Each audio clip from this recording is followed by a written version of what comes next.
മനുഷ്യാവതാരം.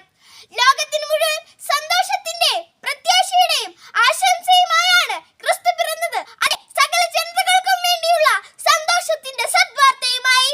ഭക്ഷണവും വസ്ത്രവും പാർപ്പിടവും ഇല്ലാത്തവന്റെ ഹൃദയ നൊമ്പരങ്ങളെ കൂടി ഓരോ ക്രിസ്മസ് രാവും നമ്മെ ഓർമ്മപ്പെടുത്തുന്നുണ്ട്. സ്നേഹം നൽകി, സമയം നൽകി, ആരോഗ്യം നൽകി അവരെ സഹായിക്കാൻ ഡിസംബറിന്റെ തണുത്ത പുലരികൾ നമുക്ക് ശക്തിയേകണം. ദുഃഖത്തിലാണ്ടവർക്കും മരണത്തിന്റെ നിഴലിൽ കഴിയുന്നവർക്കും ഏകാന്തതയുടെ തുരുത്തുകളിൽ ഒറ്റപ്പെട്ടവർക്കും പ്രത്യാശയുടെ പൊൻവെട്ടമുണ്ടിവിടെ എന്ന് ഓരോ ക്രിസ്മസ് രാവും നമ്മോട് പറയുന്നു. ഉണ്ണീശോയുടെ ജനനത്തിന് ശേഷം